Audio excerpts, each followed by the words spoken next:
Hi, I'm the incorrect announcer, and you're listening to the Tennipads for Men Advisory podcast, as recommended by our own semi-incontinent co-hosts, Adam and Steve. Keep on gaming, and keep yourself dry down there, boys. Brilliant. Absolutely brilliant. Welcome back, guys, to the world's best arcade podcast. And this month, we've got a very special guest, as well as a co-host, Sean Holly, Whitney from the Broken Token podcast. How you doing, guys? Oh, gentlemen, you all are too kind. Doing great from here across the pond. It's amazing that this all coordinates and is working as well as it is. One thing I'll say is the incorrect announcer guy. He's solid gold. I need to hire him here in Kentucky. Is what I need to do. Sean, awesome. Do you have like his agent's info or what? Yeah, I can get it. Is very busy, as you can understand, but yeah, it's busy insulting other people and getting it incorrect. I'm going to send you a message. I need to talk to this guy. Right, just a bit of sad news. I think it's kind of, I've got a strange sort of sadness about this. The original 10 Pence Arcade podcast site, which is tenpencearcade.co.uk, and all the podcasts therein, it's gone because if it wasn't paying, because it refused to pay the prices, and there's just ridiculous prices, and they were like stopping us seeing our own stats, and that charging us for our own stats, and then started charging us for extra bandwidth, and in the end he just said enough is enough, so he stopped paying, and it looks like the contracts just ran out because he's getting bombarded. Oh, sir, you can sort of reinstate your website. You just got to do this, and this. But it's coming up with an error. An error. Suspended page. So that's the end of 10pence.co.uk. So run the blue pence now, kids. Set your sights to blue pence. Out with the old, in with the new. Is okay. I think he's okay. We'll find out a bit later on. Yeah. Well, so you don't have an actual website. We don't have a website anymore. You have a Facebook page, don't we? No, yeah, we've got a website, tenpencearcade.com. Yeah. And on there, the first page is the next show's game and the previous show's game and that lot. And below that is a list of the podcasts. Mm-hmm. Then there's two more tabs that I've put in. There's the high scores, so you can see the high score table, the current high score table, and the images that we put in as well, what the listeners have put in as well. So I've included them. So it's a proper website. It's all awesome. It's all done through Podbean. So that's all we need. That's great. Yeah, it's kind of a bolt-on kind of thing, but yeah. So cool. So, well, guys, what you been up to? Whitney, what have you been up to? You've been quiet of late. Yeah, I have been pretty quiet. I've been tending to life, traveling for work. Yeah. That never stops. So that's just part of the equation right now. So, love my work, love my job. So very fortunate, but it does have some time requirements that go along with it. But that's all good. But gaming wise, I have actually picked up a couple of cabarets that I am super stoked about. Yes.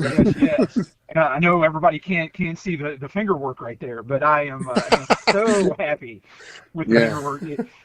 Just kind of wringing my hands in excitement. So I picked up a Asteroids Deluxe cabaret, nice. And it needs a little bit of work. I've got it here in the workshop so that it can get some attention here at some point. And then, Alex, one thing that I've been talking with you about for a bit is I have got the bits for a Robotron Cabaret, and I am slowly but surely getting everything together to where I can assemble a Robotron Cabaret. And gentlemen, I will say I am over the moon on being able to do a Robotron Cabaret. I know this sounds weird, but I've actually dreamt about getting this cabaret done so I can play it. I mean, that's how excited I am to get this thing done. So yeah, mate. I've as you know, I just recently got rid of my full-size upright. For a cabaret Robotron, and I've no regrets. I absolutely love it. I think plays just as well, if not better for me, because as you know, I've got a very weak right arm after breaking it a couple of years ago. So Yeah. it's a lot easier for me to play because I end up Yes. fighting Robotron quite a lot. Yeah. Yeah. You Yeah. know. No, I totally get it. I totally get it. And I've just been on this kick for about the past year to year and a half to downsize my collection and sell off just a lot of stuff that I don't need or want anymore, Yeah. and then replace a lot a lot of the games with cabarets just for space consideration. But as I have gone down this path, I actually like them a lot better. And Yeah. I should have been on this kick years ago, quite honestly. I've been missing the boat. It's just a shame a lot of companies didn't make more of them, I think. Agreed. Because there's a lot of games I would love as a cabaret more than the upright, to Well, be honest. amen. Yeah, 100%, 100%. And then I'll wrap it up with just saying that right now I am talking to someone about potentially grabbing a Dig Dug cabaret.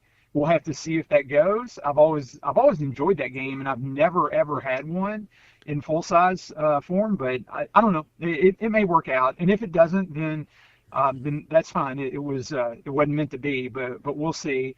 And then Alex and Sean, I am still hunting for my Astro Blaster, and I'm not giving up on that. But I want an Astro Blaster, something bad, and I'm trying my hardest to find one, put my hands on one.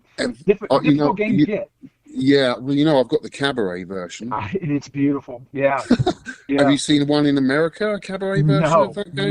No. So in America, the only two versions of that game that I have ever seen are one that is in a white laminate cabinet, and the marquee and the control panel are kind of like a teal green color. Yeah. And then the other one that I have seen, again, full size upright, it has wood grain as the sides, and then it has a darker kind of royal blue marquee and monitor bezel and control panel. And yeah, I mean, I'm big on aesthetics, so I actually want the wood grain and the blue because I really like that blue. But I don't know. At this point, I'd be happy just to land one, quite honestly. But that's pretty much what I've been up to. Good stuff, man. What about the podcast? Do you think you're going to make a return to that soon, or has that just been put on the back burner for a bit? You know, we will. I mean, it's not done until Brent and I say it's done, and we're not saying it's done. I think, you know, I think probably the best way to approach that or to talk about that is that, you know, we both had some pretty serious life events pop up. You know, I mean, with me during COVID, you know, Alex, I've talked to you. You and I've talked about that a whole lot. You know, with my father and everything like that. And then Brent actually wound up having. I had some medical issues after COVID, and then Brent has had some medical challenges as well.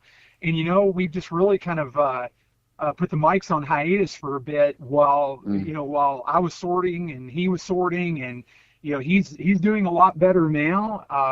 But we've also, I think, this year been pursuing some other interests and everything like that. I know he has, and to some degree I have as well. But we've got 2 episodes in the can, actually, and I'm hoping that I'll get those released within the next maybe 2 to 3 weeks, 2 weeks or so. I'm gonna tell myself 2 weeks so that I can get them. It's just gonna be purely around my work travel as to when I can get them finished up and get them posted. And then after that, I think Brent and I just need to reconvene and say, you know, how do we want to approach a schedule? Because I think the thing that was really cooking us towards the end of the run up through COVID and everything is we had been going strong and extremely consistent for over 8 years, hardly ever missing an episode. And we put a lot of time and effort into our show notes and the content and the interviews and everything. And after 8 years, us. What's that? Unlike us. Yeah. No, we put a lot in. We put a lot in. You do. I mean, guys, I'm looking at your own show notes. got going on. Yeah. But Alex, it's one of those things where it's like every month it rotated around, and we just get one out and then have to start the next one. And man, I think it just kind of started to take a toll on us, quite honestly, from a time commitment. And I think we've just got to figure out a way to do it a little differently. So, but again, it's not done till we call it done. It is a commitment because, I mean, like, you know, tonight I'm not feeling very well at all. I've gone down with something. I'm sweating buckets here. I've got the flu or something. It just happened today. Yeah, and I just thought, well, if I don't do this tonight, I'm in London all next week, so it's not going to happen. So I've got to do it. So I'm digging deep tonight, guys. We appreciate it, bro. I know where you're coming from.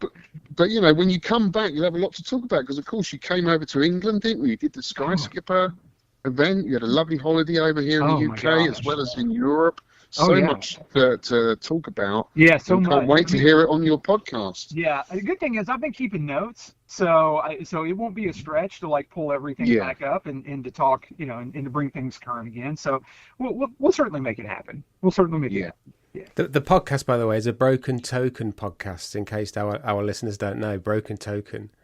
Oh yeah, just Broken Token, and there's 8+ years of content there to go back and listen to. So I mean, and I would, you know, I mean, being my own worst critique, I mean, I think based on like the interviews that we've had and everything like that, it's a good listen. You know, the first year or so might have been a little rough because we were kind of finding our feet and everything, but the show definitely had a really, really good following, and I don't want to say we're done, not by any stretch. So, but I certainly appreciate everybody checking it out.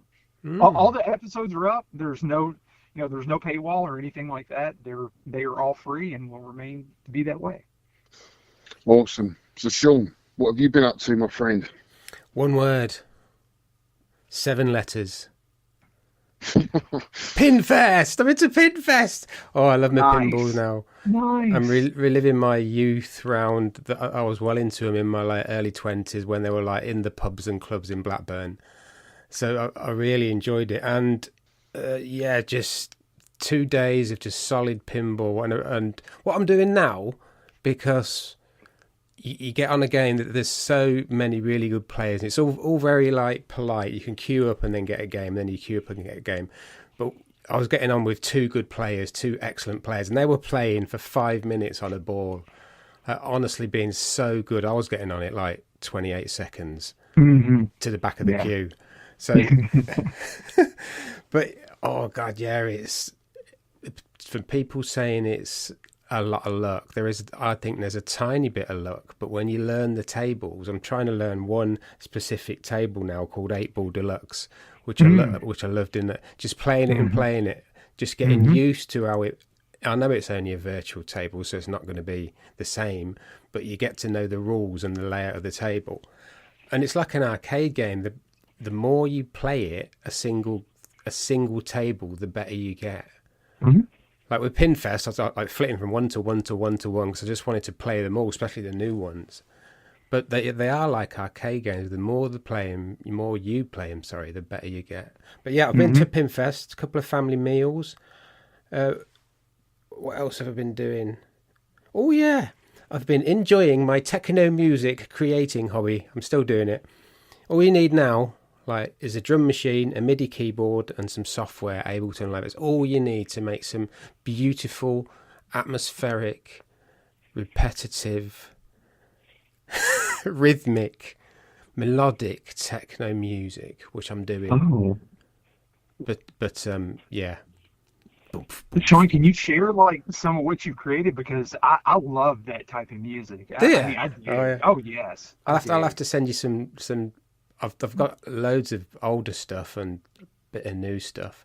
You will love it. Let's stop this podcast now and just put 10 hours of music on. I'm fine. that would be good. I would enjoy it. Yes, that's it. What else have I been doing? That's it. Well, when you say your bit, Alex, I just want to comment on one of the things that I've seen. Go on. Sorry. What did you want to comment on? The Williams Hyperball, when you went to Gav's meet, there was something called Hyperball, and it looked like it was a pinball that fired. Oh I yeah, tell you what, It looked amazing. oh yeah. I don't know how many balls are in it, but it's crazy. It's just like a shooting game, but pinball. well, do you remember that game you had as a kid called Rebound? Do you remember that? No. Mm-mm. So you had a gun at each end. It was a kid's game. You had a gun at each end. Oh yeah, And you had I do. and you had a marble or ball bearing in a plastic circle. The ball bearing sat in this plastic circle, and you had 10 ball bearings each. You put them all in the gun, pull the trigger, and you try and shoot this little ball bearing with a plastic circle around it into the other guy's goal. And Yes, I do you have remember to that. quickly reclaim your ball bearings and then get it back again. Whoever was the quickest. It feels a little bit like that. It's very frantic. And to be honest, I wasn't really sure what was going on, but that's the same for most pinballs with me. I just hit stuff. Yeah, But that it's wasn't a very traditional loud. pinball, though, was it? It was a sort of a No, hybrid it's- thing. Well, it's got all the sounds of the Williams sounds. So you've got all the kind of Defender, the Robotron sound effects, which is super cool. Really is cool. I love all that. But it's a very loud pinball, as you can imagine, with all those ball bearings going everywhere. It's crazy. Have you played it, Whitney? I have played it a few times, and it feels more like a skill shot type of game, where Yeah. more so than it does like rote pinball to me. I don't know how much staying power it would have in a collection, but you want to Yeah. talk about unique. I mean, it's definitely that, and it's almost like firing like a BB gun or something like that. Yeah. It's crazy. Yeah. I think in an arcade situation, it's good for a few games, but in Mhm. a private collection, I think you'd probably soon get quite bored of it. Yeah. That's my opinion. It's like that pong thing. It will never catch on. No. Guys, I just looked it up, and Hyperball uses 55 balls. Oh wow. 55 balls. 55 balls is what's going on there. Yeah, it's crazy. So that must And- be an early 80s pinball, if you call it a pinball. Yeah, I'd have to look up. Yeah. Let me look up the exact details on it. But yeah, 55 balls, and it feels like they're all in motion at once. Yeah. Yeah. But yeah, that was at Gav's meet, which I went to yesterday. It was an extremely long day because I left at 7 o'clock in the morning to get there for 9 o'clock to film a game room tour.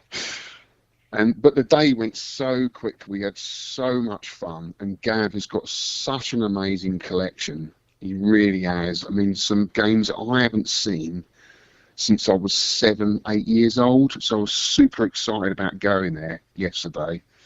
So one of the games I was really excited to see was Atari's Night Driver in the Yes. fiberglass. Mm-hmm. I think they did make uprights, but it's the fiberglass cabinet that I remember. It's a bit like, Star Wars. Everyone remembers sitting down in the cockpit, all that nostalgia comes flooding back. For me, with Night Driver, it's that fiberglass cabinet sitting there. And do you know what, guys? I couldn't believe how playable it was. It was so much fun. Everyone was having a go on it. You think it's quite an early game. I think it's 1976. So basically, it's a driving game. You sit in there. You've got 4 gears, accelerator, and your car is basically a plastic stick in the middle of the screen. There is no graphics for your car. It is literally a plastic stick with a car over the top. But the road is Did you see the depicted bonnet, with don't you? Did you see the bonnet of it? the bonnet of the car. That's That's all you it. see. Yeah.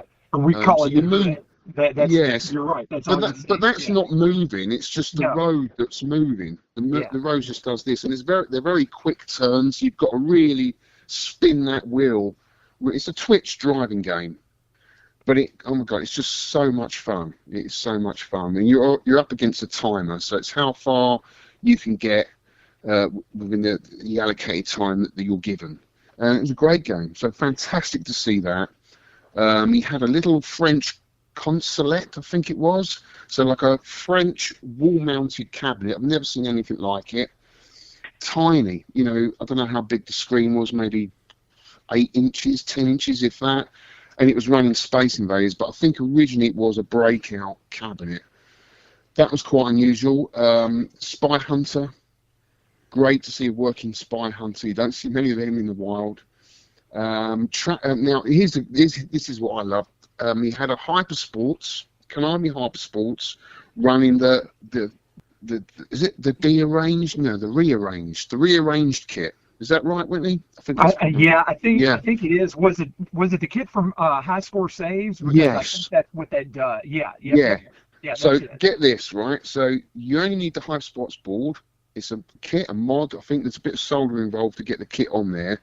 It's probably something that I couldn't do, but once it's on there, it plays track and field events and Hypersports events alternating. So you'll do the 100 meters and then you'll do the swimming from Hypersports. So it mixes it all up, and there's so much. It's so much fun. It's so much fun. We had such a blast on it yesterday. The only thing I noticed and what I heard was there's some screen tearing, because I thought with a lot of these high score kits, there's always a little bug of some sort, isn't there? They're never quite perfectly running. It's true. That's true. Yeah, that's been my experience too. Yeah.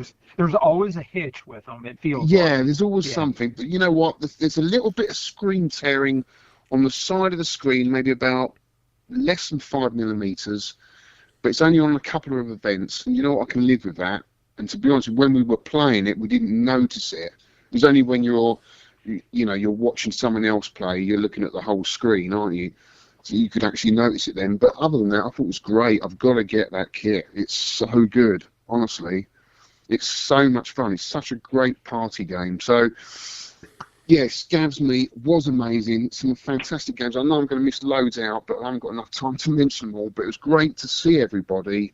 You know, the usual guys, all the UK backers. They're such a lovely bunch. I've got to say a huge thank you to Gav and his wife for hosting, because it was an amazing day. So, yeah, great day. What else have I been up to? I'll go through this quick because, it's going to take a while, this podcast. I can see it coming. I'm going to send it to Vic and say, Vic, do you fancy some editing, just for old time's sake? No, He'll love it. He'll love it. As raw as you like. Yeah. I've been in the garden, actually. I've been laying some herringbone brickwork. Do you know what that is, Whitney? I know you've been doing a bit of brickwork recently as well. I have, yes. I have. I've been working on a retaining wall, actually. So yes. So Alex, I know the pattern that you're talking about. Yeah. I know what a herringbone pattern is, but I've never. I'm probably not thinking about it in the same way that you're working on it. Yeah. So now normally I lay herringbone with second-hand reclaimed bricks because they look nice. We've got an old country house. You've seen it, Whitney. It's an old cottage. But you've seen it, Sean, as well. Thatched roof. Yeah, really nice. So we don't want anything too modern. Beautiful. It's got to look quite traditional, quite old. But the troubles I had a pipe that was running underneath where I wanted to lay this herringbone. So I only had so much distance, and a full-size brick wasn't going to fit. So I had to get these brick slips, which are only like 20 mil thick.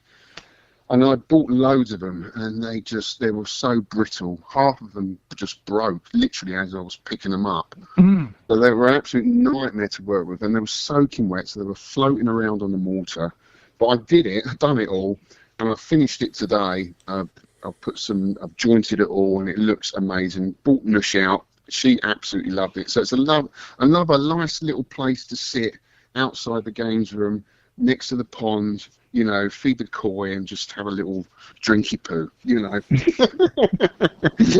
So the herrings, does it like real bones? They'll get crushed. What when they get like proper crushed? Well, I'll tell you what, if a herring does come down here against my pond, it will just be bones, Sean, because I'll kill that bloody thing. It's killed about 3 of my koi fish, and I'll wring its bloody neck if I see it again. But you can grind its bones. You can grind that up and put it. Is it like cement, herringbone cement? Is it that what it is? No, it's just a pattern, Sean. Is it? All right. Right, moving on quickly. Tony Riccardi, good friend of mine, Tony McCarty, came over to my arcade. We had a fantastic night. You might have seen him on my other channel. He's Ghosts and Goblins high score world champion or whatever, but we had a fantastic night in my arcade, and we played Hyperdyne Sidearms, and ended up with Arcade Hand, Sean. It's one of those games. It's very addictive. It's Capcom. It's a fantastic horizontal shooter, but oh my god, you know, I could have done with an auto fire for that game.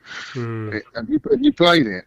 Yeah, it's you can reverse fire, can't you, and all that kind of thing. Yeah, and it's good, isn't it?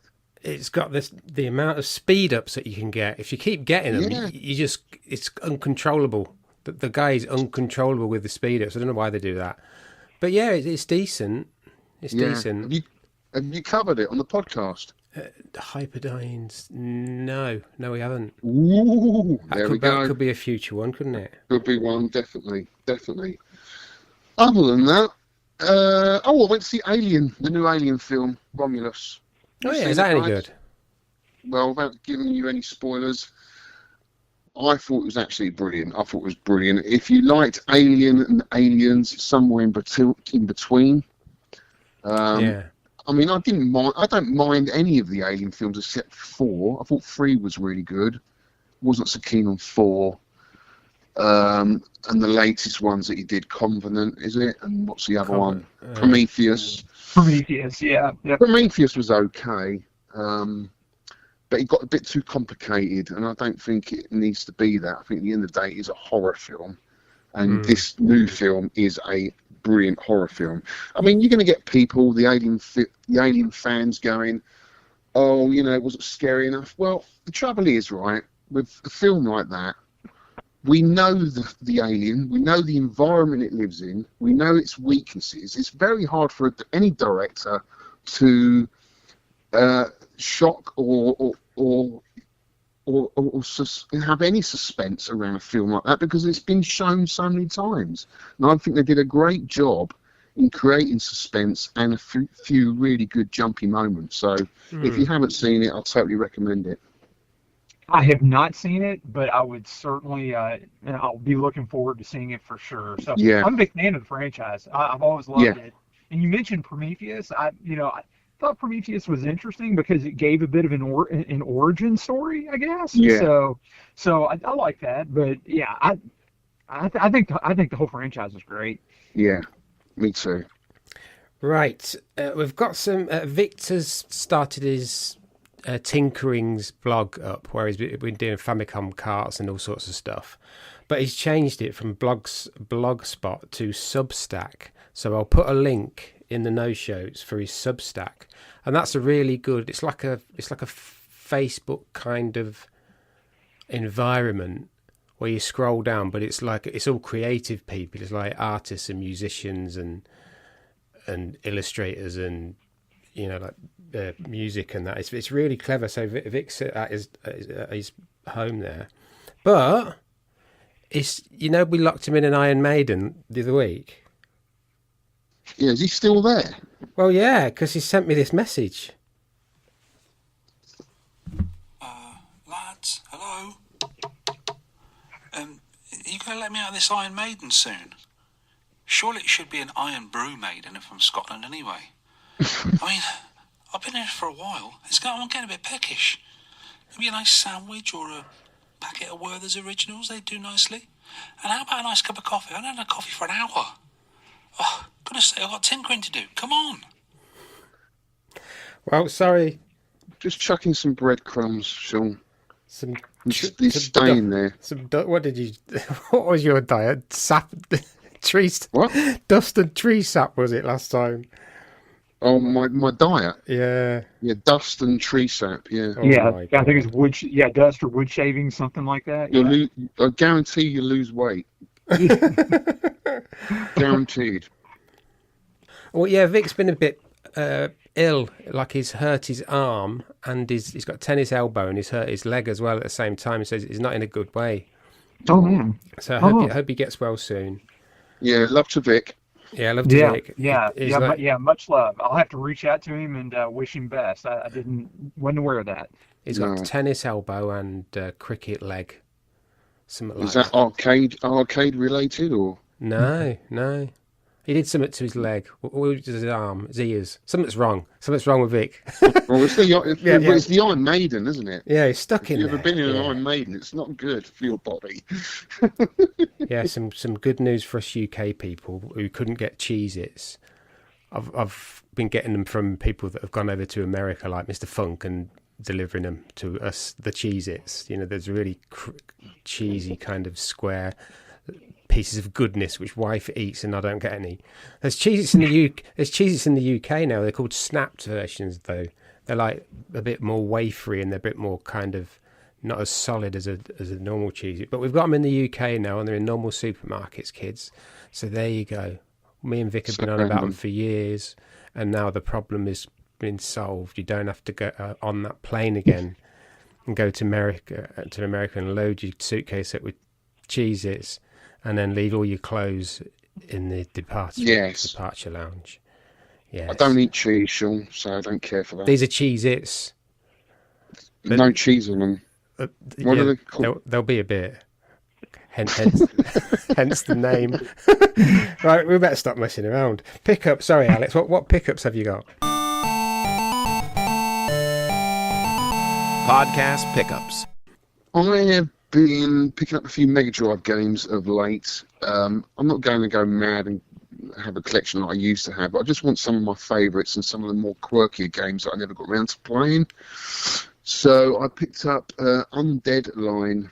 It's a shoot 'em up. So I want most of the shmups for the Mega Drive. Oh yeah. This is one I've been after for quite a while.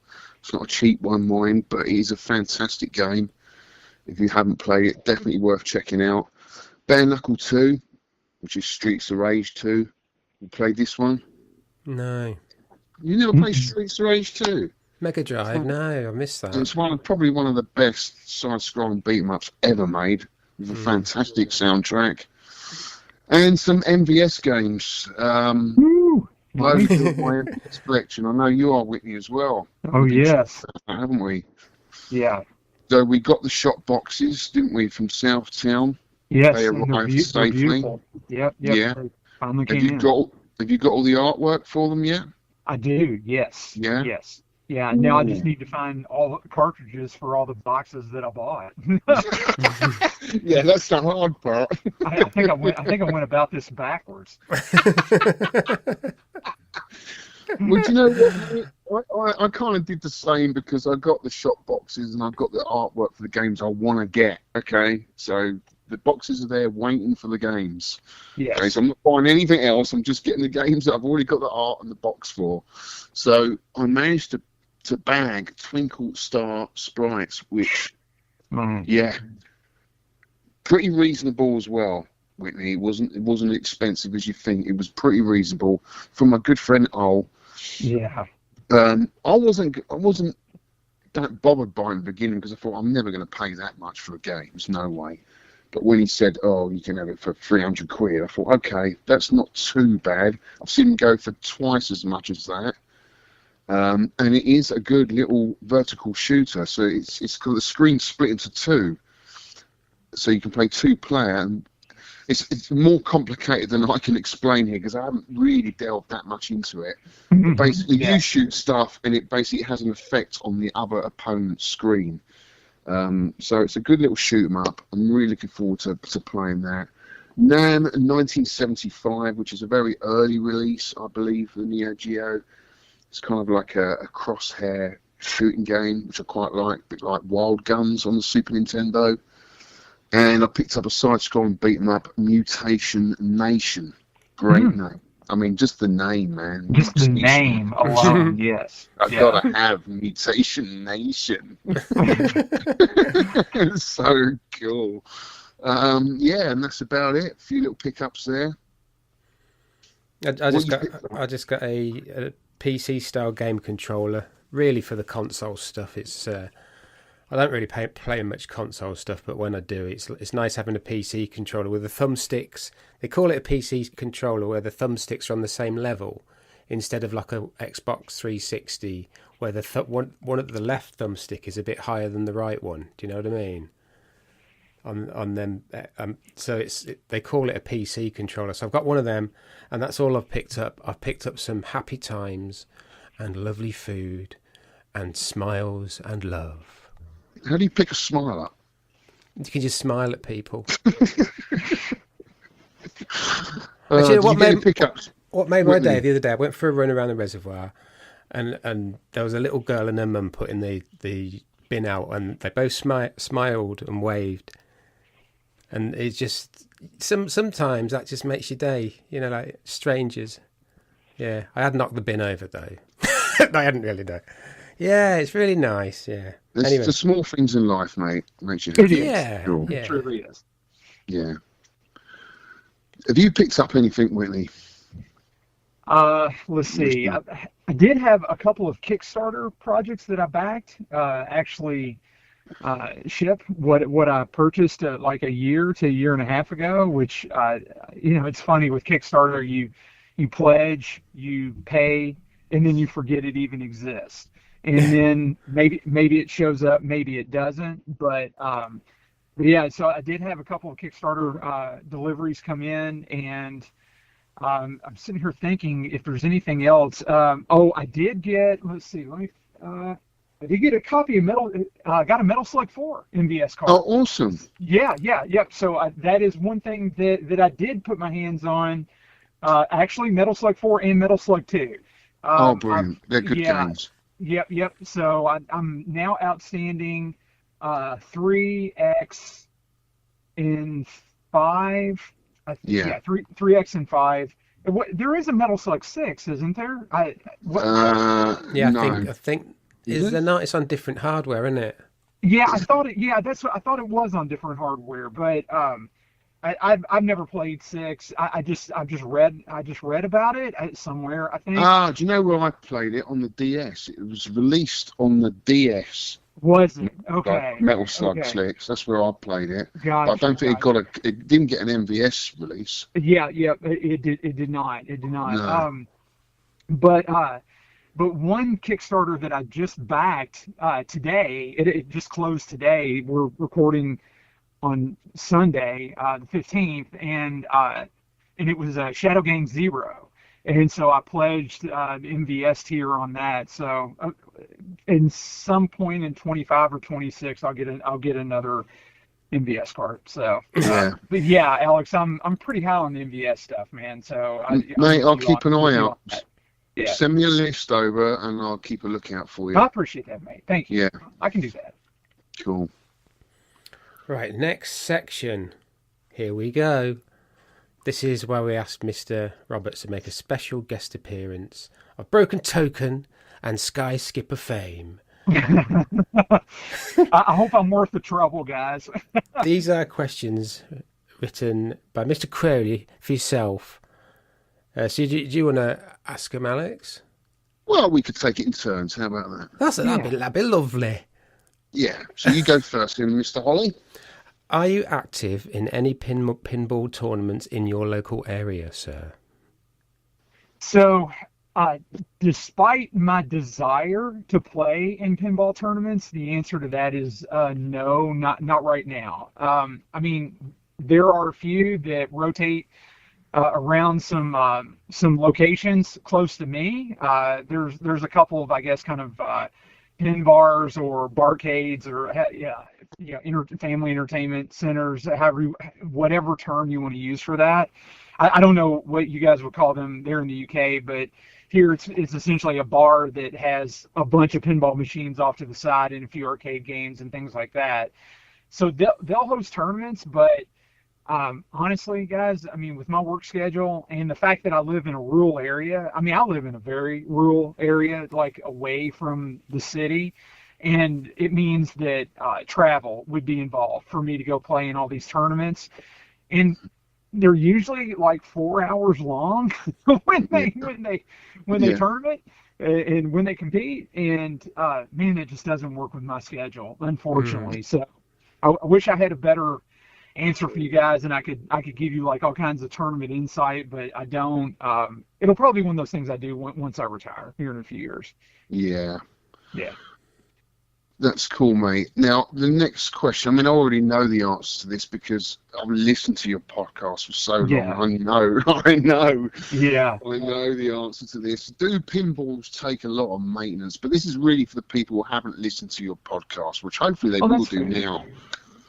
Yeah, no, that's fair. I mean, and it's a great question because I think that the maintenance angle, might be a bit of a barrier for people, but the answer there is it depends on the era, but yes, it's just that some era machines take more and take different maintenance or have different maintenance requirements than others. I mean, if you've got an early electromechanical game from from the 60s or early 70s or something like that, there's no quote unquote solid state electronics, like no computer circuit boards in it or anything like that. It runs purely on mechanical interaction and coordination, and that's a certain skill set that it takes, and they require maintenance. But the more modern games, your solid state games, and of course the mod, I consider the late model or late era games. I would say like anything from Stern Pinball or Jersey Jack or Spooky Pinball, American Pinball, Chicago, all of those other manufacturers. That's all from like 2012 on upwards. Thinking about that, they're mostly computer driven, but you still have a steel ball flying around at a high rate of speed, and it still hits everything, underneath that field. And there's wear and there's maintenance that you have to do. But if you are mechanically minded and common tools, you can do the maintenance yourself. It's not that it's difficult. You just have to dig into it. Because you'd think like the early EMs, when you look at them, they might have more moving parts, but it is literally just a playing field. They've still got the same amount of moving parts, if not more, in a modern pin, haven't they? With all the gadgets.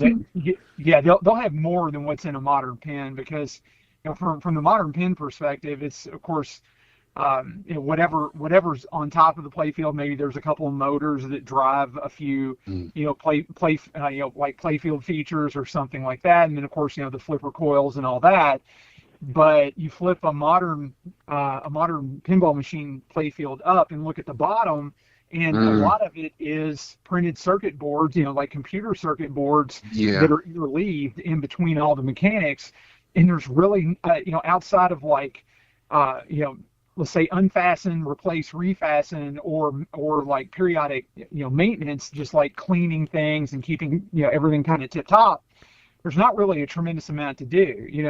If your flipper coils go bad, you take and put new ones on. So if you're pretty good at like replacing stuff, then you can do a lot of modern pinball maintenance yourself with really no special training.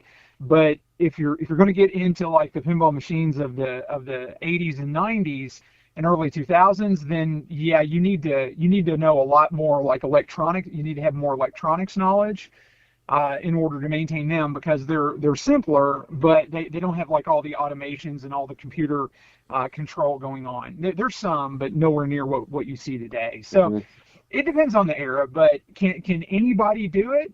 Heck yeah, anybody can do it. All it takes is just some determination, a multimeter, and a few common hand tools. And just don't work on it while it's plugged in and turned on, so you don't kill yourself. But other than that, good idea. Anybody can do it. Sean. Next question. Yeah, I plug stuff in and lick anode caps and all sorts. Me. Put jam on it as well. I thought a Jamaloon was actually made of jam, but I know it's not now. Obviously, that would be silly. Is the theme of a pinball really important? What do you think? The theme, like we've recently had Jaws, Pulp Fiction, Elton John, all them kind of stuff. Yeah, I would say, and if I'm going to be honest about answering this question, then I'd say the theme is an absolute. It's an absolute necessity to connect to the theme in order to really enjoy the game. So yes, theme really is that important.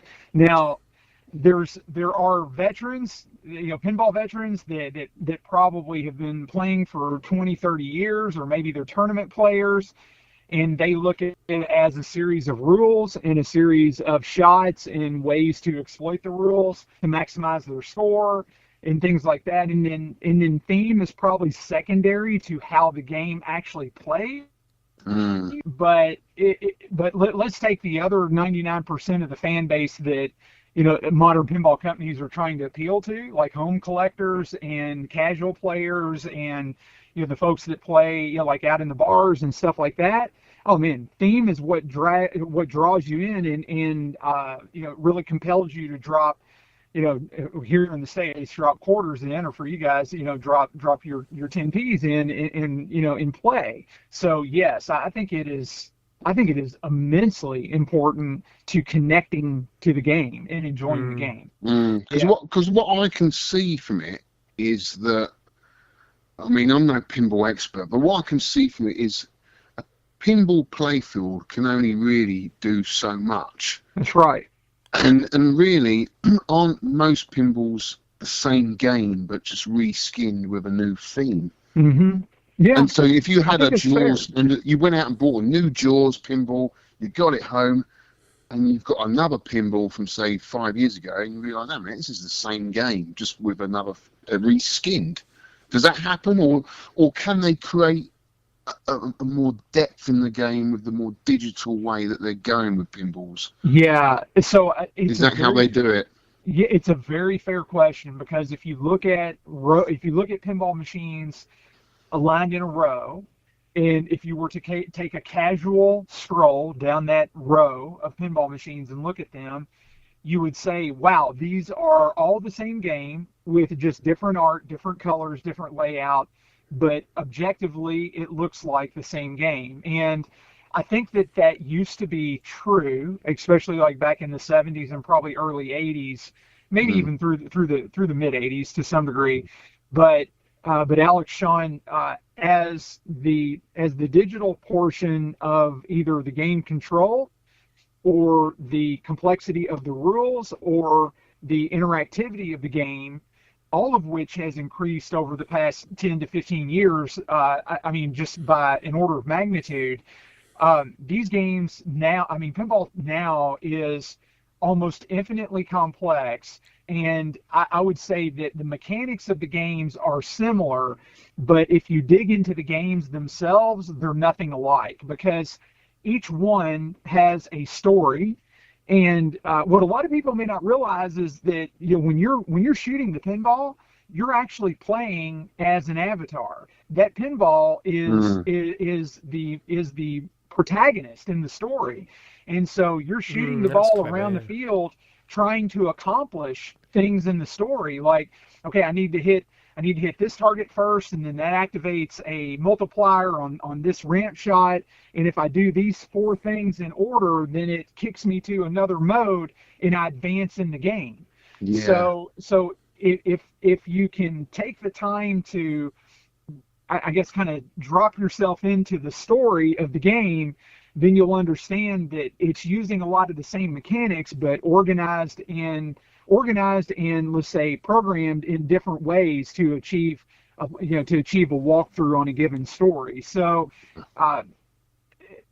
pinball is addictive. It is very addictive, and I love it. I truly love it. But it takes time, And Sean, to your point earlier about like 8-Ball Deluxe, you really have to learn a table in order to truly appreciate what it offers. Yeah. And there's the favorite everyone goes on about, and I love it as well, is Godzilla.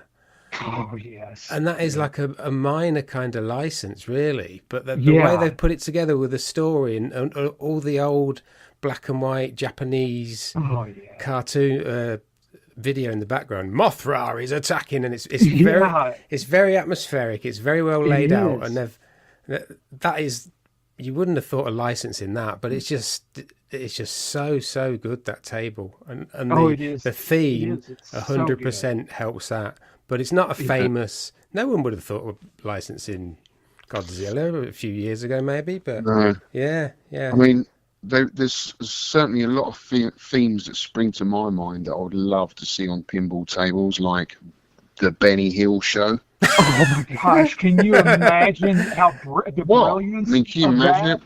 Benny Oh, Hill with Hill's Angels all behind him oh on the my back gosh! glass. Oh, It'd be Alex, amazing. how much do we joke about Benny Hill together? I mean, and Huh? I'm a fan. I mean, Yeah. I would be all for that. Oh, I Oh, love it. mate. I Yeah, told you the story. He used to film in our school. We used to yeah. see him all the time in Tenton Studios. I went to Tenton School. So they used our school as a film studio. You know, and Wow. we used to, teacher used to say, oh, he's out there again filming, and we'd see him running around slapping the bald bloke on the back of the head. It's just hilarious. Unbelievable Oh, story, that's his so life. great. Oh my God, yeah. Anyway, moving on to the next Yeah. question. Do you have nostalgia for pinball, or is it something you got into later life? Because I have no nostalgia for pinball. I don't remember any pinballs when I was a kid, and that might have just been my location and the fact that video games was just such a big thing. You know, Yeah. that's what we were playing. Yeah. Alex, I'm going to answer this in really the same way that you just described it, because I have no nostalgia for pinball whatsoever. None. Zero. None. I mean, I didn't play as a kid. I Mm, mean, I was when my brother and I were going to the arcades, we would see pinball machines at the arcades, but we didn't have any interest in that. Neither one of us did. I mean, we played no, Donkey Kong and Centipede and Asteroids and Miss yeah, Pac-Man and and just all of that, Burger Time, Frogger, all of that stuff. Just Robotron, Defender, loved it all. Zookeeper, Food Fight, yeah, all that. Um, and I had zero interest in the pinball machines because I was fascinated by what was going on that CRT in that video game and how they were making that magic happen on a television screen. To mm, me, when I looked at the pinball machines, it was boring because it's yeah, like, oh, that's just batting a ball around. There's no way mm, that has the complexity of what I'm seeing happening on the screen in Donkey Kong. yeah. Okay. Well, because it was new technology, wasn't it? Video Yeah. games. It was exciting. A Hmm. lot of the games we'd never seen before. They were constantly evolving, getting better graphics, better sound. It was almost, I mean, I always describe the 80s for us growing up with video games was like the rock and roll for my mum and dad in the 60s. It was exciting. It was new. The Yeah. sound was new, you Yeah. know. And for us, that's what made the 80s so special. It is. Mm. It is because we live through a revolution. Mm, A technology and an entertainment revolution is what we got to live through, and it was. I mean, we were a part of history as it was unfolding in that regard, from a video yeah. game perspective. But as far as pinball goes, I didn't get into it until later in life. I mean, we got our first machine back in 2012 as ACDC, and we've grown the collection since then, a fair bit. But I really became a fan of pinball once I saw how the technology and the complexity of the ruling and the gameplay had come along, because when I saw ACDC from Stern in 2012 and how it was nowhere near like what I remembered from the 80s, then I thought, okay, there's something here. There's something that I think I can get into. And honestly, I love the fact that it was still being manufactured and still being developed, and it was still maturing. And I mean, man, if you look at like Sean, you mentioned Godzilla. If you take a Godzilla pinball machine and stand it up, stand it next to like an ACDC from 2012, you can see what a decade of technology advancements and let's say finesse in design and execution has brought along. And I dearly love pinball. I really do, but it's modern pinball. I can't go back and play the 70s and the 80s machines and get any. Honestly, they're novel to bat around, but I just have no nostalgia for it, and I think because I'm just so steeped into technology from a personal as well as a professional perspective, that's what really appeals to me about pinball now. It's that melding of technology and physics. There wouldn't have been enough there back in the 80s for me to be interested in it, quite honestly. And I don't mean to insult anybody. I'm not. I'm not belittling anything. I'm just telling the truth from my perspective. Yeah. I have nostalgia for it because I sort of picked it up in the early 90s when they were in every pub. Okay. And Yeah. it was the era of like Dracula and Whitewater and Getaway and Addams Family. They were all that kind of era, early 90s, Star Wars, all that kind of era that I got well into the pinball because they were in every pub where I went to. So I'll go into a pub specifically to play that game. Okay. There was a renaissance, especially in the UK, of pinball at that time. And I still got like nostalgia, like playing them at the Pin Fest, like playing them old games again. Yeah, it's but playing the new games that flow, not quicker, they just flow better. They're better designed, I think. They're brighter. They're just like Foo Fighters is amazing. Oh, it's amazing. It's such a good game. And I don't even like Foo Fighters. And the music comes on. I'm like, yeah, and you can pick the music in a little van at the start and stuff. And yeah, it's Anyway, we're gonna, what's next? Have we done is pinball keeping the arcades alive today? Have we done that one? No, I think that one's next, isn't it? Right. Yes. Is pinball keeping the arcades alive today? I think. Yeah. Go on. I think so, Sean. I didn't mean to interrupt you. I mean, what's your perspective on it? Do you think they are? I think it's part and parcel. I think like the family entertainment centres, as they call them now, and the arcade clubs in the UK are getting more like it. You have got a load of pinballs, you have got a load of arcade games, you've got like a Minecraft section, you've got a Fortnite section, you've got skee ball, you've got pool, you've got hoops, and pinball is part of that. So yeah, it's definitely a big part of it because people play. There's a line in Arcade Club Bury of 26 pinballs, and they are so hard to keep going well because they're on for like 40 hours a week. And it's just so hard to maintain them, but they keep on top of it mostly, but it's just so hard to do it. And there's a few in the other, but yeah, it's like you call it a family entertainment centre, don't you, in America, FEC, like the Dave and Buster's and stuff. Yeah, Dave and Buster's I think it's all part and parcel now. The video games, this is a bit bad to say, but the older games, the younger people see a bit of novelty in them, but don't play them. But don't play them. Like people still love Donkey Kong and Miss Pac-Man, and Galaga still gets played a lot.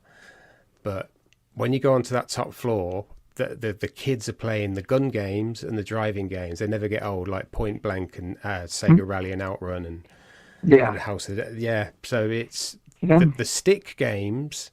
I think when we sort of get too old to get upstairs and stuff, which is not going to be far off. They'd be like the old penny arcades that we look at, the old Victorian stuff. That's a good point. Yeah, it's a good point. Because they're like my lad's grown up with like these first-person shooters that have unlockables and 27 things to do and speed and online. You say that though. I mean, I had kids coming in the museum and they were like, some of them just fixated on one particular game. I had one kid who just played Tempest non-stop the whole time for 2 hours non-stop. Wow. But fixated on one game, just wanted to do better and better. I mean, kids do like the old stuff. I don't know. I think it's how you present it to them. Maybe it's an education. It's something that they take in a little bit more, But you say it keeps it if it keeps the arcades alive, then maybe, and I've been pushing and saying this for ages, they should start putting them back into pubs, pinball machines, pool tables, arcade games, because the pubs in the UK are on the decline, and it is a disgrace that they're on the decline because it is part of our culture. And you go to pubs now, it's so expensive, and there's nothing in there. It's like, why would you leave your house to go to a pub to drink a pint that's so expensive and they've got nothing in there but tables and chairs? Yeah. You go somewhere for a different experience, you know, an atmosphere, to play a game or, you know, socialise. But the pubs are dead. And I think if that's the case, it is keeping the arcades alive. They should bring them into the pubs. There's my rant for the night. Yeah, there is I mean, that. quite There is strongly that. about it. I don't think you're wrong. I don't think you're wrong. I mean, it's the same over here in the States. I mean, Sean, you mentioned Donkey Kong and stuff like that, and I wish that the classic arcades that we all know and love, I wish that they had the pull to bring that generation or new generations in, but you're right. I think they look at them as novel, and to your point, Alex, that there will be people that will give the time to a specific game. You know, they'll really see that there's merit in the older games, but as a society or a population, no way. The older games just kind of round out the experience, but they're not the primary part of it. And I think the cross-generational appeal of pinball, plus the fact that it being themed in contemporary and identifiable, it's pick up and play, isn't it? Yeah, Pinball's so easy. Pick up and play. Pick up and play. It's just pick up and play. You know. Whereas Defender's not a pick up and play game, is it? No, it's not. Rescue isn't. You know. No, they're not anything easy. But. Yeah. It's anything but. Okay, so moving on to the next question. Top 5 favourite pinball machines, briefly, Whitney. Okay, all right. Number 1, Scott Denise's Total Nuclear Annihilation by a mile. I absolutely adore that game. Number 2 would be Godzilla by Stern. So, Sean, what you mentioned, it's a modern day masterpiece, at least in my mind. Godzilla is just so good. Number 3 is Star Trek by Stern. It's a Steve Ritchie game. Yep, absolutely love it. Number 4 is also a Steve Ritchie game, Black Knight, Sword of Rage. It is metal, and that game is so intense. I mean, you literally need to go sit down in front of an air conditioner after you play that game. It is, I mean, it's awesome. Yeah, you get the Black Knight topper on the top of it, and he's like rotating around, and he'll even taunt you while you're playing the game. I mean, he'll like, you know, tell you that you're horrible and stuff like that. That game is just brilliant, absolutely brilliant. Number 5, I would say it's a tie between Batman 66 and, you know, that's themed on the older campier Batman TV show, and then Tron, both by Stern. And then I'll give an honorable mention to Getaway, which is High Speed 2 from Williams. That's a 90s solid state game, but oh man, it is good. It is really, really good. So that's where I'm at. But you can tell by looking at the list, you know, my top 5 or 6, if you want to look at it that way, those are all new modern games. You know, and it's just a reflection of what I've played. And so one final question. If you had to choose, video games or pinball, what would you choose? Remember, this is 10 pence arcade video games. Just remember. I know. No, it's pinball. It's pinball as well. You know, I'm going to be honest with you guys, and I'm going to say if I had to choose one, I'm going to choose pinball, because my family will play it with me, and it's easier to get more people to play. But that being said, I've got a whole house full of arcade games, and they're not going anywhere. So just to take that for what it is. So, and I'm dreaming about building a Robotron Cabaret. So my answer is what I said, but read between the lines on the answer too. Yeah. Well, I've been thinking about getting a pinball, Whitney. Woo, yes, sir. Yeah, Dolly Parton. Oh my goodness! Oh boy. I'm a huge fan of her music, and I think it would make a nice addition to my arcade. So I just wanted to ask you a couple of questions about pinball before I purchase. Yeah. I'm not sure if my eyesight's got worse as I've got older, but it's got some quite big big big flippers? Are they? Are they Yeah. standard? Are they standard flippers on a Dolly Parton pinball? Yes, yeah. We're gonna have to go with the answer. Yes, they Yeah. are. Yeah, they're standard. And Yes. it's got quite large, the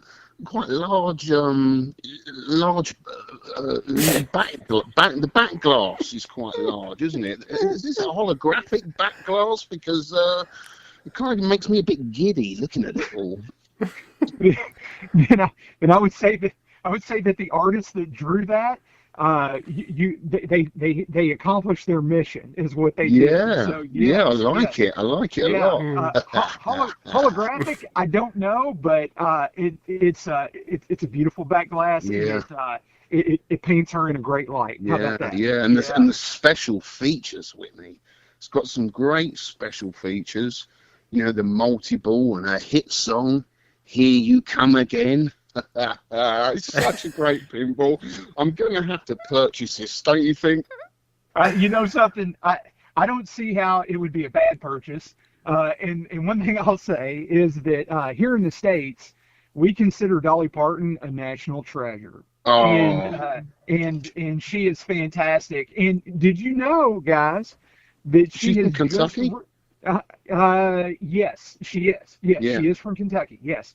And did you all know that she has released, I think it's with her sister, a brand new cookbook called Good Looking Cooking, and it's full of recipes from the Parton family. And so you know, I mean, I don't have the cookbook, but I just saw it listed for sale about a week ago. And so she's a woman of many talents, no doubt about Yeah. it. But I'll again, get it a just- national treasure. I'll get it for the front cover. I'm sure that it will give you many hours of enjoyment. Right, biscuit review. Biscuit review, biscuit review. I don't know about you. Biscuit review. This one is a bit disappointing. It is Hill's Strawberry Custard Creams. Oh my God. They're a bit flaky. They look cheap and nasty. Yeah, they're gopping. Gopping is a UK word. Well, I think it might be just Gopping? Gopping. What does that mean? Can you Awful. define that for me? Awful, terrible, minging. Do you know what Okay, minging? got it. Yeah, Okay. The taste was horrible. And then I put them in my custard cream barrel with the normal custard creams, and they killed the flavour of the normal custard creams. What are they doing? Not only are they bad, but they ruin everything else. Yeah, as they're well. gopping. I threw them away. Anyway, Oh. so yeah, don't have them, kids. Ooh, what What's is that? What is that? Alex, Chocolate eclair. is it? Chocolate eclair. It looks like something that's fell out of the back of it. No, what's it? Out of a dog's bottom. Yeah. What is it? Oh, Oh, it's just- laptop. Oh my God, I got chocolate all over the laptop. Oh Oh boy. my God. Mm. I was eating the chocolate. This is the cake Oh, section. God. We need video for Mm. this. Oh, Do you remember It I look- did your game room tour, Whitney? it looks so good. Can you hear me? Yeah. No, I can't hear you. Oh my God, what's happened? Oh, you probably. There you go. You're back. Okay. You're back. Okay, good. I did a game room tour of Whitney's, and his good wife Jackie gave me a cake. And I forgot to take the flags out of the top. I thought they were edible, Yes. and Yes. they weren't. They were plastic. Yes. And That I was bit kind of- really hard down on it, didn't I? Yeah. Oh, it was so funny, but but I felt so bad. All at the same time. So But it's in the roof of your mouth. yes, Oh, it had to hurt. That was great. go get that Carry quick. on. Feedback. Listener feedback. We've got your feedback, Whitney. Are you okay reading this out? Yeah. Yeah, go for it. Have at it. So this is from Whitney himself a couple of weeks ago. So, chaps, I just wanted to let you know that I've thoroughly enjoyed both of your episodes of the new podcast. I laughed out loud at several points during both shows, and that led me to make a few mental notes I'd like to get more info on. Alex mentioned the arcade hand while you were talking about Ghosts and Goblins and Black Tiger. That cracked me up. I need to know more about it. I sent you a little skit, as you call it, didn't I? Yeah. The arcade hand. Yeah, it explained a lot. Thank you. I've always liked playing games in the arcade. You know, Galaxian, Pac-Man, Space Invaders. But one day I've been playing Cuba for about an hour. I was doing really well. I'm sure I got the house high when it happened. My right wrist locked up. I knew straight away it was arcade hand. I've had fire button finger injuries before, but arcade hand meant that I couldn't play for months. So I called Arcade Injuries Direct. They worked really hard fighting my case, and I was awarded a massive bag of 10 pences. Arcade Dave is glad he chose Arcade Injuries Direct. Right now we're busy helping 16 players get arcade justice. Remember, if your claim is unsuccessful, it won't cost you a credit. If you've been injured in an arcade accident that wasn't your fault, that happened in an arcade, a pizza joint, or at a pub from 1984, give Arcade Injuries Direct a call, and we'll get those credits out of the coin box for you. Arcade Claims Direct will take 89% of all claims and spend it on biscuits. Your statutory rights will not be affected. Probably. If you ever need an American accent to sub into it, let me know, and I'll be your stand-in. The Bruce Lee bit was hilarious, Yeah. and Alex needing an American voice in it. You did good with your, though, sure. We need more skits like this. And perhaps the thing that made me laugh out most is the incorrect announcer. He is solid gold. Yeah, he's not cheap. He's not cheap. Keep up the great work. Yeah, thanks, mate. Thank you. I appreciate what you guys are doing. Solid, good fun. Thomas Lebuck. Hello, enjoying the new podcast. You may recall I have written in before with some tales of my father's arcade from back in the 80s. It crossed my mind that you may like a little review of a relatively new retro arcade which has opened this year in Great Yarmouth. My son and I tend to visit Yarmouth at least once a year, and he gets bored of visiting all the seafront arcades only to hear me moan about the complete lack of retro content. This year was different. Having read about the new retro room, we made sure we paid a visit. There's a link there. I've attached some pictures of the highlights, including my son playing the track and field, of which he got rather obsessed with. Don't blame me, it's a cracking game. The cabinet takes tokens, 1 token per game, which can be purchased at a reasonable rate of £20 for 30 tokens. Quite nice dropping a coin in and hearing those familiar credit sounds. Some nice dedicated cabs and a few jammer cabs, including a aforementioned track and field, Defender, Gallagher, Championship Sprint, Ghosts and Goblins, Joust, just to mention a few. All sitting next to a penny arcade with some electromechanical wonders too. Well worth a visit if you're in the local area. It does look very cool. He sent us about 8 or 9 pictures. I've put them on the website. But the penny arcade is really interesting that's next to it. There's one picture there he's got. That'd be really interesting to see, wouldn't it? The penny arcade. Look at them old ancient things. That driving game is probably the car will be on some kind of stick that moves it backwards and forwards. Yeah. Well, it makes you wonder whether those were just as popular as like Donkey Kong back. No, they weren't, were they? Because you would know how many were sold. I mean, Donkey Kong sold over 80,000 cabinets, I believe. I don't think. Just nuts. Yeah, I don't think these penny arcades would have done the same. But they would have been popular, wouldn't they? Yeah. And fun. Bobby Eardod said, "Dude, don't apologise for covering pinballs because Vic's having to go at me. On your Arcade Focus YouTube channel, they were the backbone of arcades for decades before video games were even invented. Great video, by the way. Do more pins." Oh, I did a Pin Fest video. I forgot to tell you that. I did a video at Pin Fest. I might have said that last time. 7 letters, lots of fun. PINFEST, fun. Aidan Stones. Aid Skyway 73. Yeah. Hello, chaps. So glad that the podcast has been able to continue after Vic stepped down. Where would we be without the monthly fix of arcade chat and nonsense, hey? A few years back, when we had John's Arcade uploading videos and game room tours from Alex, That was pretty much all I would watch on YouTube. As mentioned, I had the pleasure of meeting him at his brother's wedding. This was my brother's wedding. My wife said to me, "You won't believe it. There's this bloke you always watch on YouTube, and he's here." And I said, "Who?" She said, "You know, that cream cake man." Oh, God, I'm remembered as a cream cake man. You're That known still far makes and me wide, laugh. Alex. Far and Sorry, wide. Whitney? I said you're known far and wide. Oh, really? Yeah. Anyway, I hadn't really played Year Kung Fu before. I'd played Kung Fu Master and Karate Champ in the arcades, and I have to say I prefer them both. I did work out a few moves and strategies, but I still felt a bit hit and miss and had to rely on luck too much for my liking. Sorry, Alex, I know this is your favourite. My score is on Arcade Sidekicks. Cheers.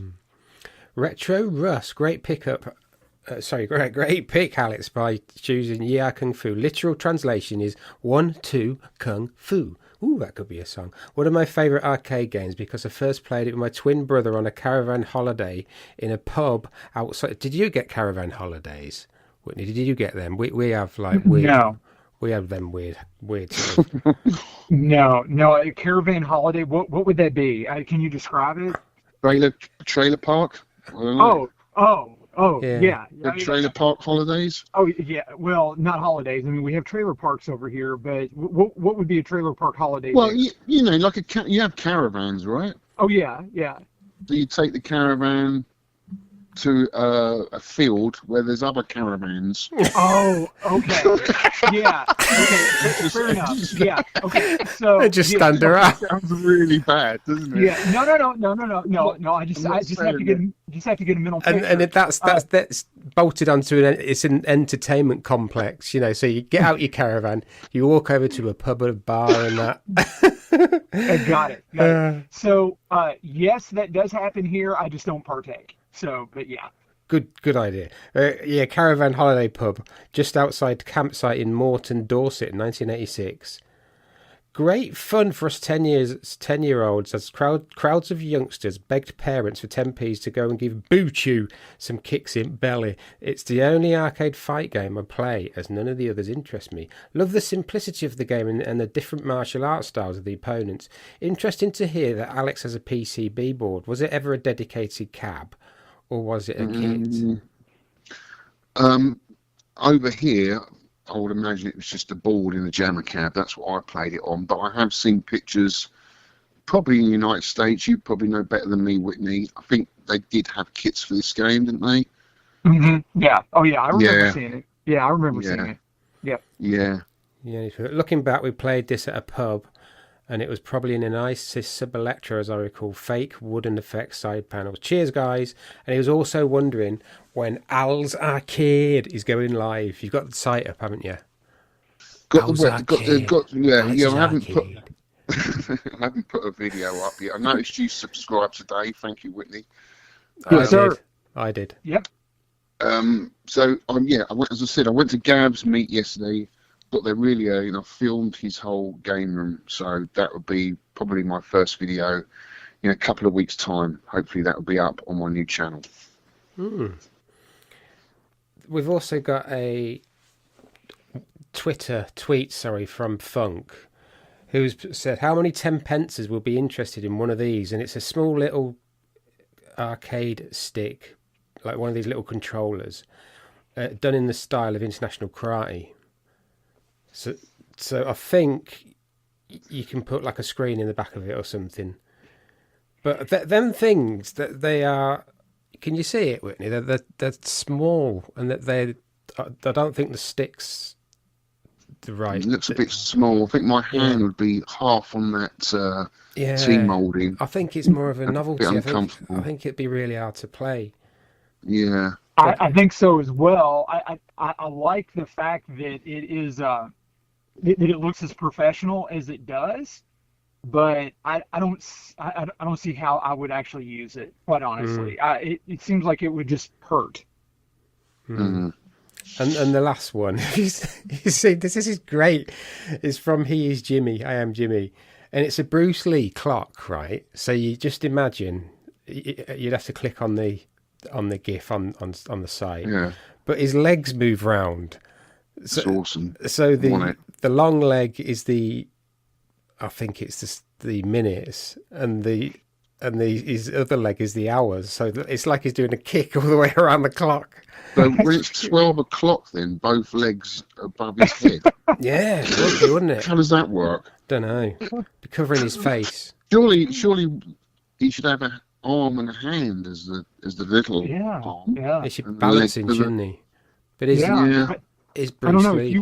if you were winding that and that was all moving real fast, it would look like he was doing a scene from Gymkata. Right, we're on to featured game review.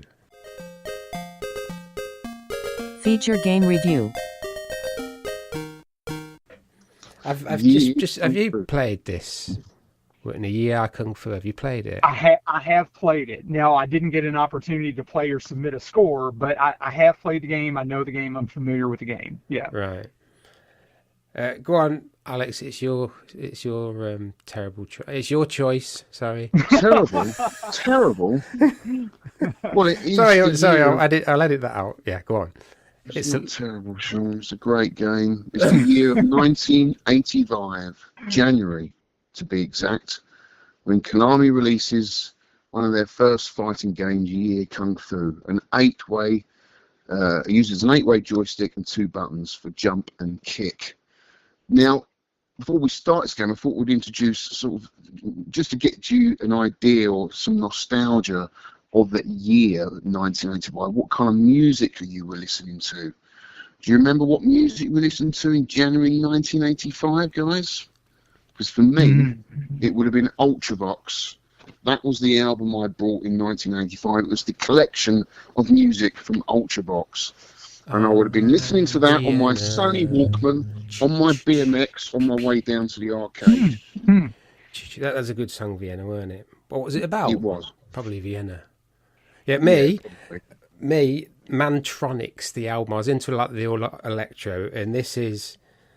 It doesn't say what month it was released in because it never charted in the UK, but it was, for me, it was groundbreaking. It was really good hip hop, a decent rapping, very clever beats.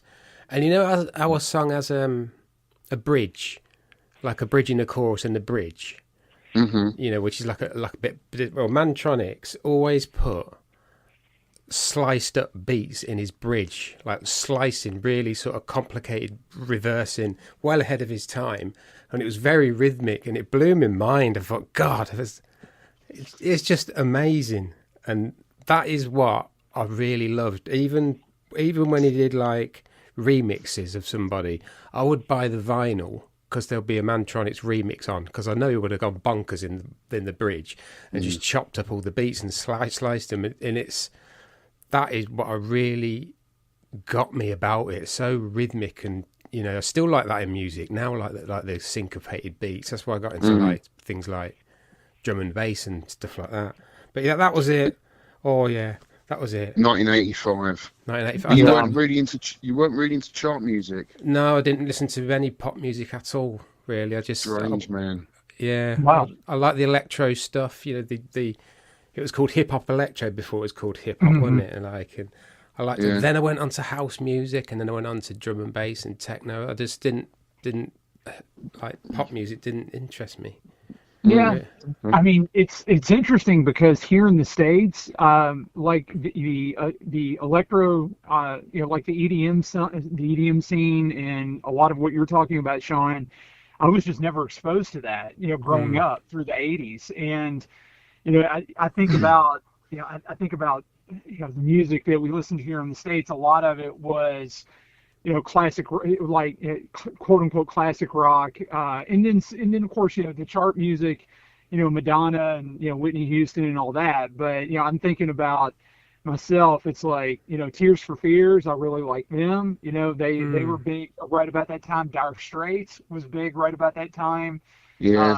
And then of course, the Beastie Boys had been on the scene for a year or two, riding a wave of just massive popularity over here. I've Absolutely seen love them. I've those seen them guys. live. We've run DMC Oh, in London, Brixton. Yeah, oh my brilliant. gosh, Yeah. yeah. Well, color me jealous, man. I Yeah. absolutely love the Beastie Boys. But yeah, I mean, I didn't really get into what you're talking about, Sean, until much, much later in life, and now I thoroughly enjoy it. Thoroughly enjoy it. That's the reason why I want to hear some of your loops. Yeah, I'll send them to you. Send them the best Cool. stuff. Oops, Yeah, oops, oops, excellent. beep, Best oops, stuff. oops. Yeah, I Some want go oops, beep. Some go oops, oops, Yeah, oops, exactly. beep. Well, that is cool, guys. I mean, that just sort of gets us in sort of the era that we're talking about, 1985, the year that Year Kung Fu was released. It is a fighting game, which I think was inspired by the mixed martial artist Bruce Lee, who was the first Chinese film star to have a Hollywood blockbuster film, Enter the Dragon, which was a joint collaboration with Oh my gosh. Golden Harvest Studios, Yeah. which was a Chinese studio. Data East, who previously had a hit with Karate Champ the previous year, so I think Konami took inspiration from Bruce Lee and Data East's game Karate Champ to create this new fighting game, which none of us kids had seen before. It was, quite exciting to play. But unlike Karate Champ, which used 2 joysticks to control movement and attack direction, Year Kung Fu opted for the 1 joystick and 2 buttons. The main character, who is a spitting image of Bruce Lee, goes by the name of Oolong, who is attempting to become the Grand Master of Kung Fu in honor of his father, who was killed in the final battle of his mastership. You must defeat 11 opponents who are also skilled in the art of Kung Fu to become the Grand Master. Each opponent that you face has different skill sets and weapons, but you have 16 different move sets which you can use by holding down either the punch or kick button and moving the joystick in 8 directions. Health is shown by using a KO bar at the top of the screen, which I believe was the first game to use this and has been used ever since as a standard for most fighting games ever since, which is quite revolutionary, I think.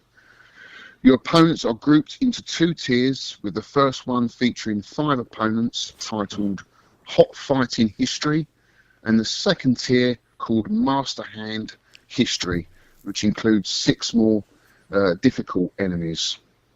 You're awarded extra lives at 30,000 and 80,000 points thereafter, and bonus points for your remaining health in the KO bar.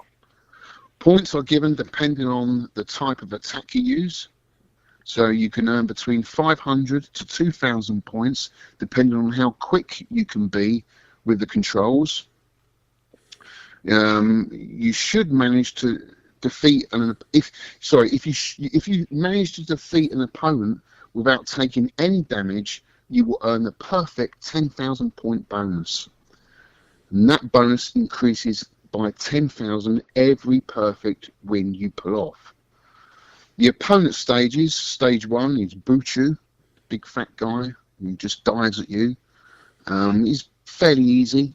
Middle roundhouse kicks to the stomach. As soon as he settles down on either side of you, you can finish him fairly quickly.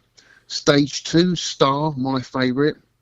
Right after she throws the shuriken, jump towards her, and if you do it right, you should be able to deliver a few punches and destroy her fairly quickly. Stage 3, Nuncha. Watch for when Nuncha starts to spin his nunchucks. This means he is preparing to take a shot. Back up, let him advance, and then jump over him. He will then take his shot. But be careful when he takes his aim, because he can go high, mid-level and low. Once he takes his shot, quickly jump over him to get a punch or kick in. Beware though, he can block a couple of your moves with the nunchakus. Stage 4, not too bad this one. I didn't struggle too badly with this one. He's another one of those opponents who is very quick. If you're not careful, he tends to move around a lot. He will start spinning his pole over his head, and if Oolong gets too close, Pole will take a couple of shots at him. Your best offensive is to jump to a position you believe the Pole will be at, since he moves around a lot. Stage 5, Feedle. This is a weird one. I couldn't get this down, Feedle. I was trying to get a perfect. I think I've got a perfect once with Feedle, and they're fairly easy to kill. It's a series of opponents that it's like a bonus stage, but you just have to keep killing them, and I think you have to defeat around about 10 of them to get off to that next level. But if you can defeat them all and get a perfect, you get a huge bonus. Stage 6, Chain. Now the fun really starts, I guess, because this gets quite difficult. He's pretty hard, this guy. Chain starts off by swinging his chain at Oolong. It has a limited range, and it can be aimed high, mid-level, and low. The bad part about this is when the chain is returning back to him, and you've jumped up and back down again, you can still get hit by the chain on its return. So quite a difficult one, quite a difficult opponent to take on. Club, I find Club really frustrating. With Club, really, you've got to go with a lot of low kicks, because mid kicks you're just going to hit his shield. So quite a difficult one. Stage 8, Fan. Didn't have any problems with this, so she will throw it's 3 fans. Once she's thrown all 3, make you jump in, loads of close combat fighting, and you should be able to take her out no problem. Sword, one of the quicker opponents. He has a tendency to hit and then run. So again, you've got to be really quick. Loads of jumping around on this one, but you should be able to get him eventually. Stage 10, probably one of the hardest opponents, Tom Thumb. I call him No Fun, because he is no fun at all. He's rock hard. And really, I found it pot luck just defeating him. I cannot work this guy out. I managed to defeat him once for this challenge, and finally got to stage 11, Blues, which is the end of level boss, the master, but I never defeated him. This guy was rock hard as well. But I'm glad to say, since playing this game for the podcast, I've got to the furthest stage I've ever got to playing it, which was stage 11, the last boss. So, before we conclude, let's get a look at the scores, Sean. What did you think of it, Whitney, by the way? Did you... I mean, it's been a while since I've played it. I mean, I've always liked it, and I've never passed it up, but it's never been a top-tier game for me. I guess is probably the better way to say it. So I'm definitely going to try to submit some scores at some point in the future for you guys, because I think it'd be a great way for me to kind of force myself to stop and play, which would be good. But I've always liked the game.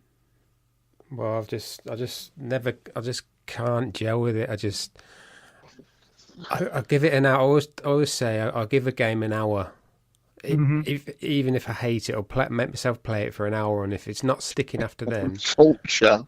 Yeah, torture, and I just could not stand. It's just, I don't know what. I've tried it loads of times because I like the feel of it, and I like little arrow below him, which sort of tells you where you're leaping and that.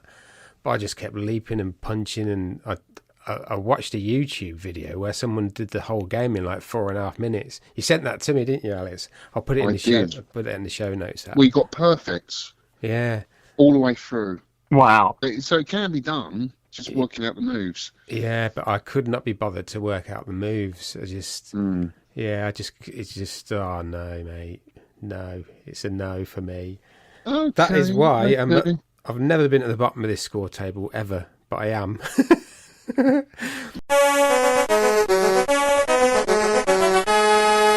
High score countdown. With 25,900.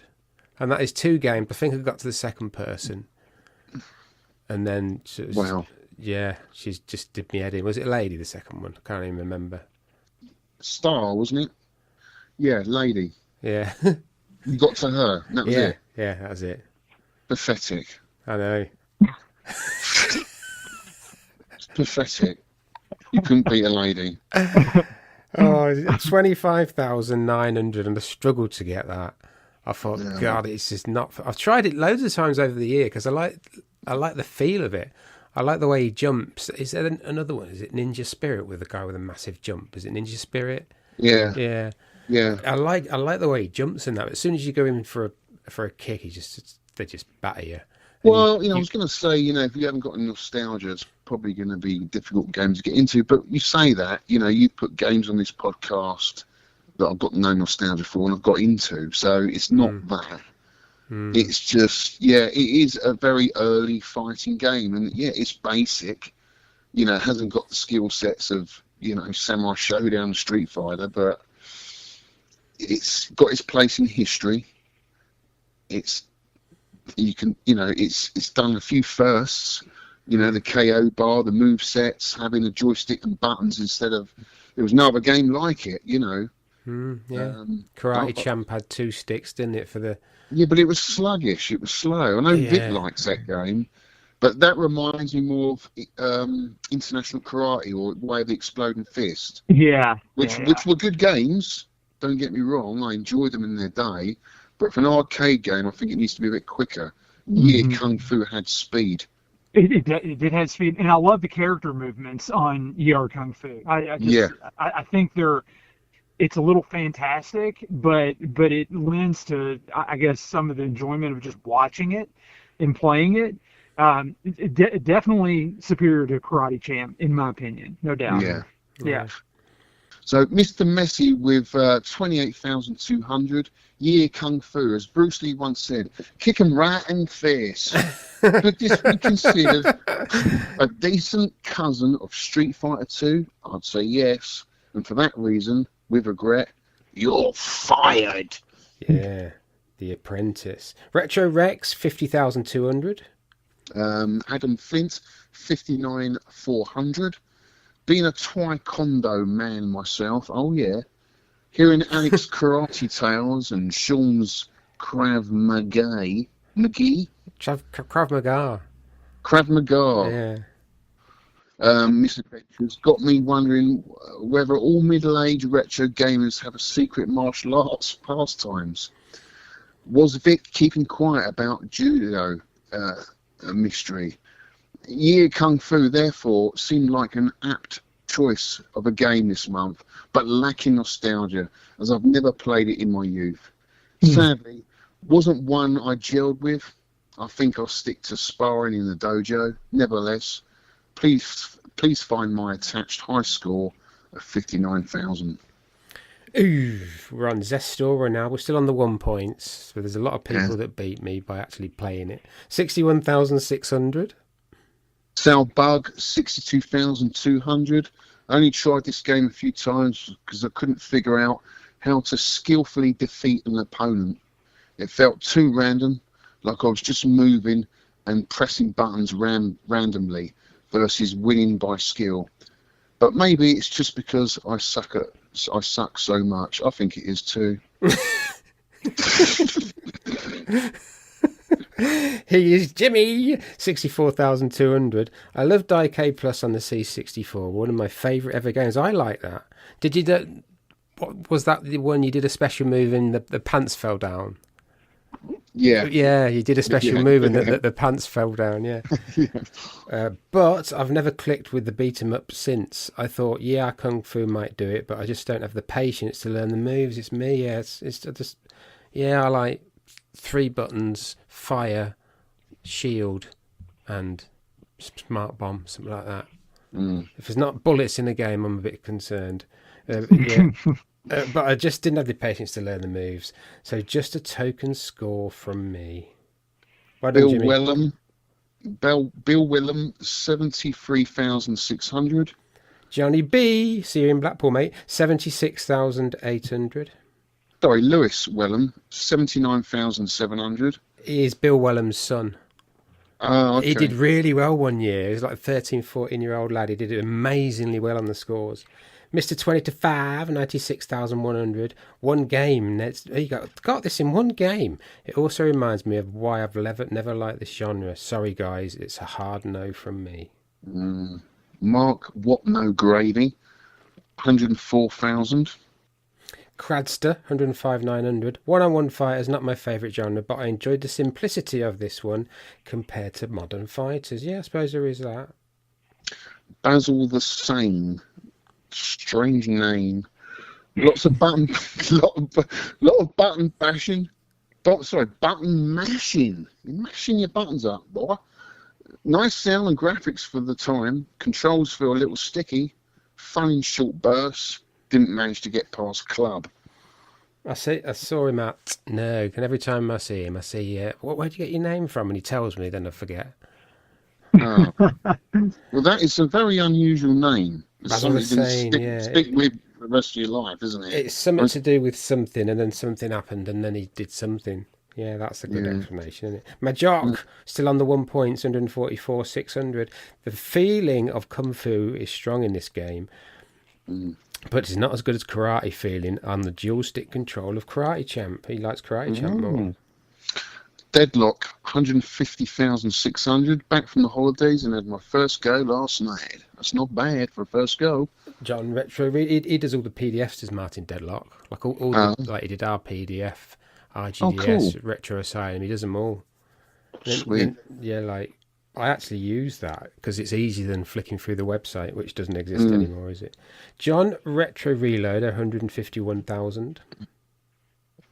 J Ping Barber. This brings back memories of playing on the excellent MSX version. I loved Kung Fu games like this, but now prefer Kung Fu Sauce. Kung Fu Sauce. Stacey King, 1 point, 156,400. I couldn't beat Ton Fon or have a perfect round. Not had much time because my dad had an op to remove a tumour, sad, from his bladder. So I have been doing a lot of running around. Hope he's okay, mate. Oh, yeah, wish him well. Wow. Yeah, most certainly. Swiss Liz, 182,200. One Punch Ron, 184,100. About an hour before the deadline, he's just got this in. I was starting to get the 10p effect from this and hate it. A 10p effect is if you like a game when you start and then you end up hating it. That's called the 10p effect, or vice versa. I think that's fair. Yeah, I think that's fair. Yeah. Yeah. Hits not registering really bugs me in a fighting game. I still like it though and go back to it. He's like a triple black belt or something, him, in real life. What, One Punch Ron? Yeah. Did you know that Bruce Lee invented the 1-inch punch? So Bruce Lee did the 1-inch punch at Long Beach, California in 1969. And he placed a chair 6 foot away from his opponent. Chuck Norris was there. Chuck Norris was, I think at the time, 7 times world champion. And Bruce Lee did a demonstration. And he hit this guy. His fist was one inch away.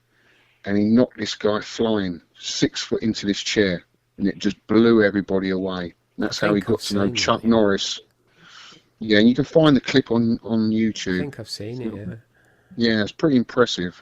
Yeah, I did So do a what it's 1-inch basically punch. saying, you didn't need the power like a karate punch. You could just, it was more about technique and twist and Push. getting the technique right. You could deliver just as much energy. God. It's very impressive. Anyway, Ross Frost with 194,800, clunky controls, played with an arcade stick and handheld. I appreciate it's old and do admire the mechanics and inspiration it laid down for the fighters that followed. I'm not a lover of the 2D fighter though, I'm afraid. Old Man Steve, 203,100. Dr. Goggles. Dr. Goggles. I played this on the C64 and I know Spectrum friends who had it. So for me, this is the 8-bit home game, not an arcade game. Nevertheless, I had quite a bit of fun with it, despite the unrealistic leaping about the place. More leaping than loads of lemurs. You got 207,200. Chris K-June. K-June, don't look so sad. Yeah. I always sing that when he puts a score in. Luckily, he don't put a score in very often, so I can't sing it. Yeah, K June got 215,100. Yeah, Kung Fu was my favourite game on the Commodore 16 when I was 6. God, what's it going to be like on a Commodore 16? Is it like 4K a RAM or something? Buttons, 276,700. Oh, and here's your good self. Good score, that. 2 points, 293,500. Well done. I'm gutted, though. I'm gutted because there were games when I was playing and I got... It's all about the perfects. If you can get the perfects, you get the bonuses. Yeah. And, you know, that game where I got to the last boss, I thought was great. And then I looked up at my score and thought, is that it? It's because I didn't get any perfects. And my KOs, you get the bonus. If your KOs right the way up, you'll get, you know, the bonuses. But they were, you know, I was just scraping through each fight, but I managed to do it. Yeah. So I was a bit gutted about that score. I think I can do better. Well, we're getting to Go on, sorry. Yeah, so we've got my good friend Nick, Red7. He's a YouTuber over in Dubai and does great content. Does loads of stuff on arcade balls and pickups and stuff like that. He got 303,903 points. Well done, Nick. Next we have Played in Japan. Good player. 4 points, 310,500. I thought I was on a roll until I got to stage 11 and it took 4 lives off me to get an extra life every 80,000. That's what confused me here. Some technique developing, but mostly still jumping around like a loon, landing and doing some button mashing. Oh, we've got some love here now. Rygar with 5 points, 340,200. I loved Year Kung Fu back in the day. First saw it at the Harbour Amusements in Loo in 1986. Spent many a happy hour on the C64 version a year after. Got to Ton Fun again. Missed a bonus on rounds 1 and 6, but somehow managed 3 others, including round 8 for a cool 80k. Wow, that's awesome. Let me get in 6 points. MM Beanie, new player.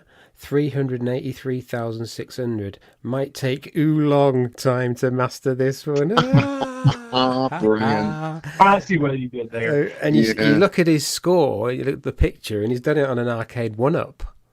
That's amazing. Yeah, so probably well one done. of them. You can hack them, can't you, and then put your own ROMs in. Ian Cullen with 7 points, 396,300. I'm sure I've beaten this last guy before, but I'm struggling this time round.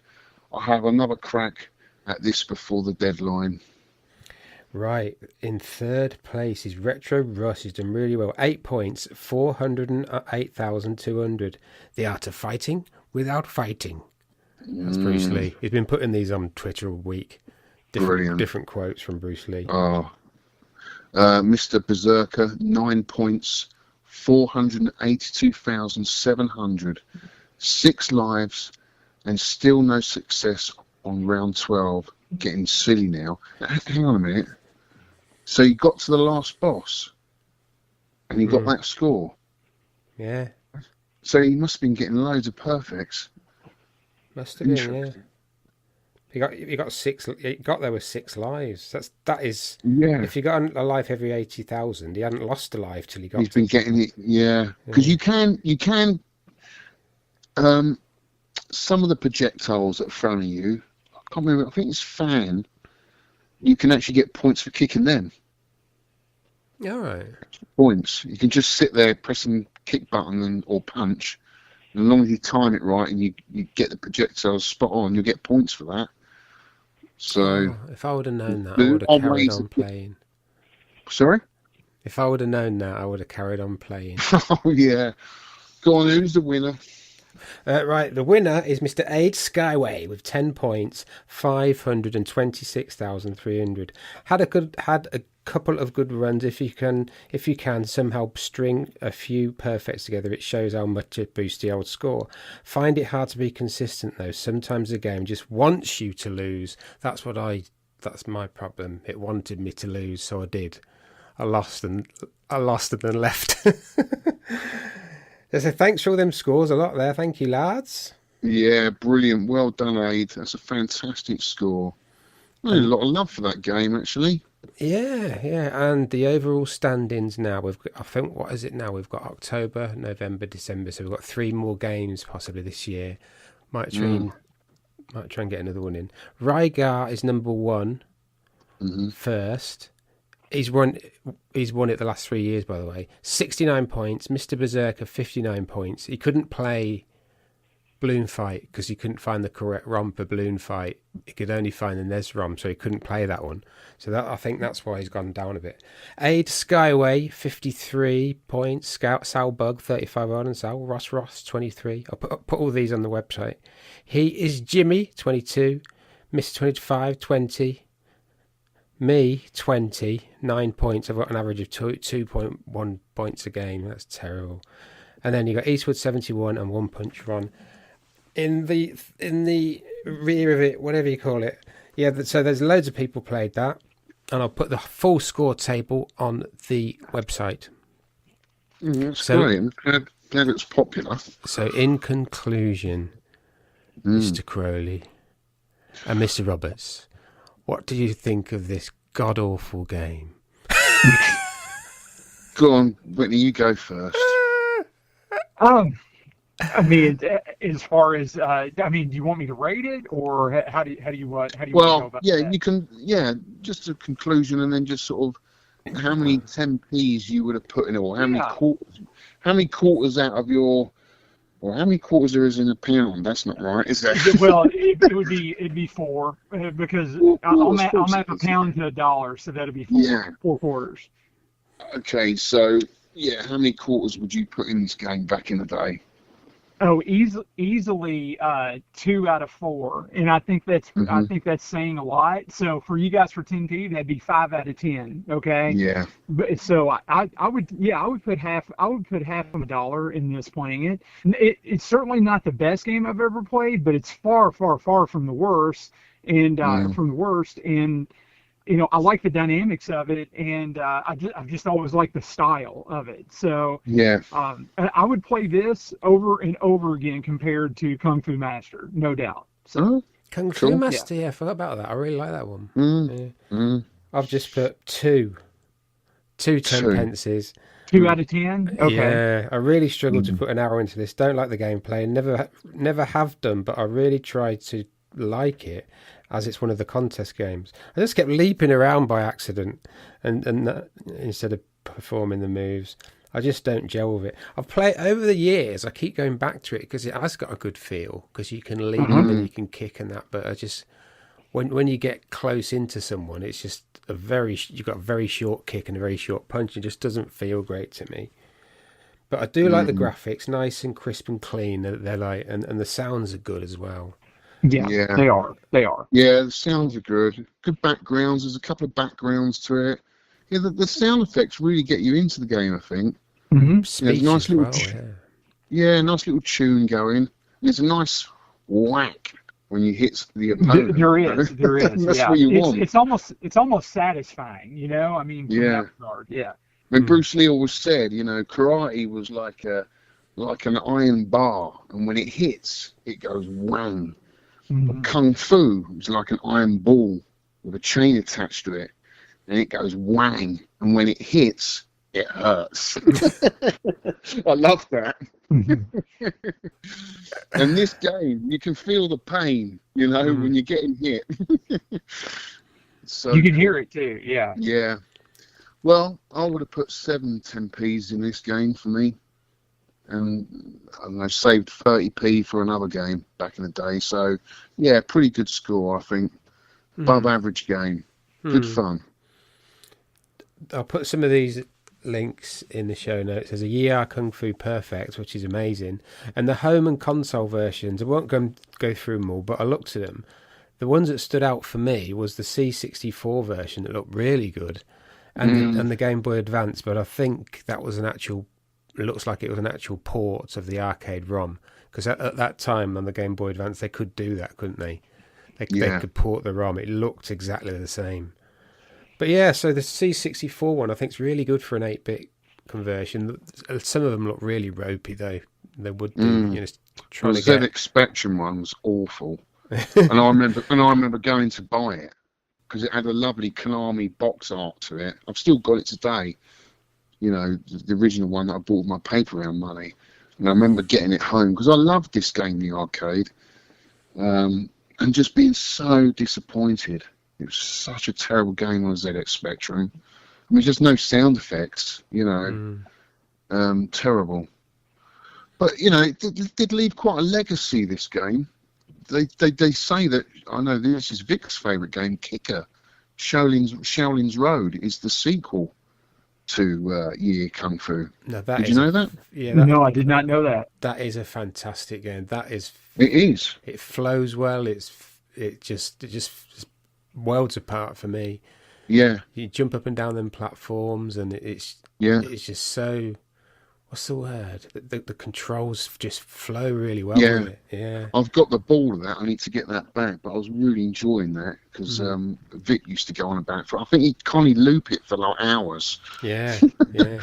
Just go on and on, can't he? He's so good at it. Wow. Have you played that one, Whitney? No, I have not, and I need yeah. I need to go look it up. Yeah. Yeah, give that a go, mate. Kick-Ass, really good. Okay. Konami released another sort of follow-up. I think this is sort of in the sort of 90s, called Martial Champion, and it was going to be titled Ye Kung Fu 2, but I don't know, they changed the name at the last minute. But it's very similar to Street Fighter 2. I think it uses the same characters. And if you've played Sexy Paradius by Konami, Oolong makes an appearance just before you kill one of the bosses at the end. So you fly over him, and he's doing all his karate stuff that moves at the bottom, which I think is quite cool. I love when Konami do that. They put little sprites in from older games. Yeah. And Oolong makes an appearance on New Track and Field for the Nintendo DS. He's a playable character, although he looks aged somewhat. He looks more like Fu Manchu with the moustache. But yeah, so a little bit of a legacy there. But this and Karate Champ were very influential in the development of the one-on-one fighting game. That's my opinion. I think they were really. Right, next show's game. Next show's game. No bullets, no kicking, just loads of pushing over fences. This is Rompers, Rompers. It's a cool little maze game, 4-way stick, 1 button. The ROM is Rompers.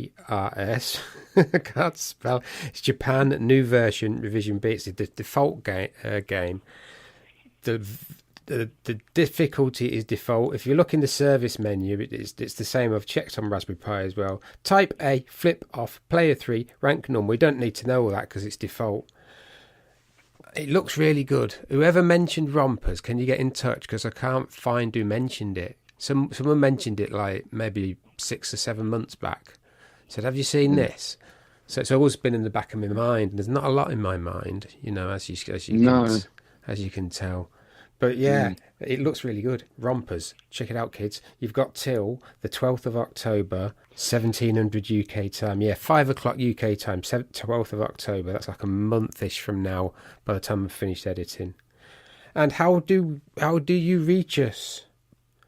Have you got anything, Whitney, where they can reach you? It's Broken Token still? Yeah, for me, it's it's super easy. You can just go to the brokentoken.com website and just do a contact form.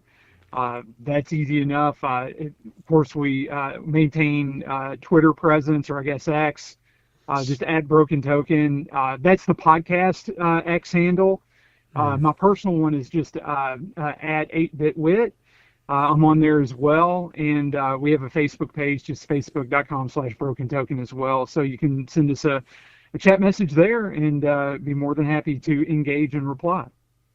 Brilliant. Awesome. Yeah, you can get us. I've got a link tree now. I told you about this, didn't I? Link tree. It's you said it last month. It's just a tree of links. Like Zelda? Yeah. And like that cat. Sorry? I've got a tree Nintendo outside. tree. I've got a tree outside full of them links cats. It's hard to keep pruned. It's a one place where you can put all your links. So I just changed that now. Instead of changing like my email and my Facebook and my Twitter and my YouTube, I just changed this link tree, and then everything's on there. But on this occasion, Twitter, 10p score. This is where you can put your scores, by the way. Sidekick app, much recommended, in the 10 pence club section. Email biscuits at 10pencearcade.com. Biscuits. Facebook, facebook.com/10 pence arcade. There's a comment on the podcast post. UK VAC, which is the UK Video Arcade Collectors Forum. And a really quick camel. Put it on the back of a camel. Put it in a taxi. Right. Put something in a taxi. Write a note. This is my score. Get it in a taxi. Get it over to me. A pigeon. Yeah. Yeah. Anything. Anyway. Ninja. Ninja. Oh, ninjas are always good. They're good at delivering their high scores, aren't they?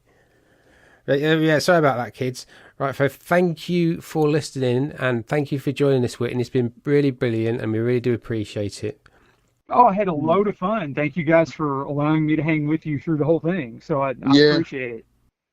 Oh, mate, it's great listening to, you know, your side of the pinball and what you think of it and stuff like that, because space is premium over here in the UK, and if I had the space, I'll tell you, buddy, I would have a pinball.